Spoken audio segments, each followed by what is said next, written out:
Dua të sëroj qytetarët që të binden pse ata janë falsifikator dhe kanë marrë tokat e atyre Baks Rjollit. Kjo është një hartë e bërë nga gjykata, pra në momentin pa u bë pronor Fatmir Shpellza. Po t'i shikoni me vëmendje, të gjitha këto pronat janë pronat e qytetarëve të Baks Rjollit, përveç atyre të viteve 37, janë pronat të ndara me ligjin 7501 në tokat e tyre. Për t'ja u zbrit atëherë kur t'ju japin Agjencia e Trajtimit të Pronave pasurit. Pra, çdo pasuri këtu është evidentuar dhe çdo familje.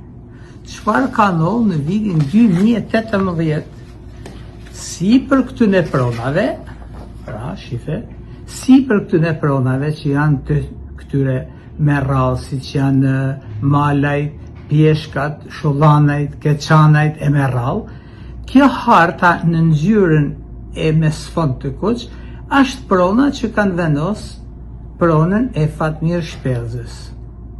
Pra, del qartë që gjitha këto punë janë të falsifikume në bashkëpunim pra Ulaj dhe Fatmir Shpellza. Por, nuk janë pa gjë, edhe punojësit e hipotekës si e kanë vendosur si për këtyre pronave pasurinë e tij, njëkohësisht duhet të sqaroj edhe një fakt që shumë i rëndësishëm. Një nga gjyqtarët, nga 3 gjyqtarët, pra ka dalë në pakicë, nuk ka pranu të afirmosin pra vendimin e gjykatës. Çka do thotë që jemi para një korrupsioni dhe ja pse them unë duhen arrestu.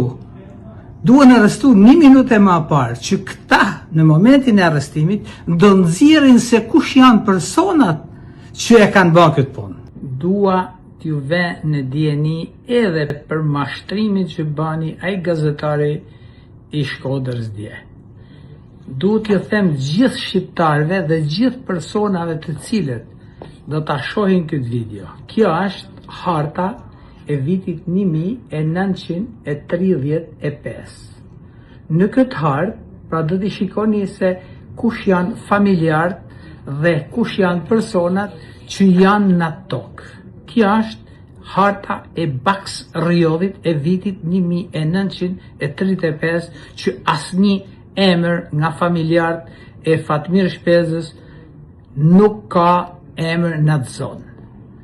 Pas vitit 1935 ndodhet pra lista e personave që jashtë sekuestruar nga regjimi i asaj kohe, prona.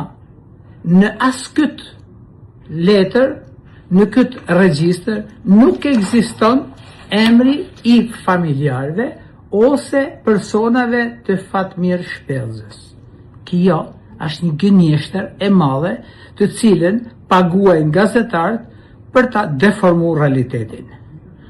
Tjetër që është shumë e rëndësishme, vetë fjala tokat e tij në rand hellun.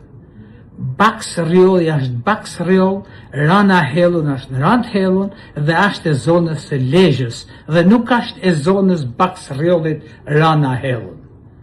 Pra gjitha këto mashtrime që publikojnë nëpërmjet gazetarëve janë vetëm mashtrime për të ndryshuar mendimin e opinionit. Ajo pronë që ta kuptojnë mirë, ato vorreza që janë aty, nuk largohet ai popull pa e thanë fjalën e vetë.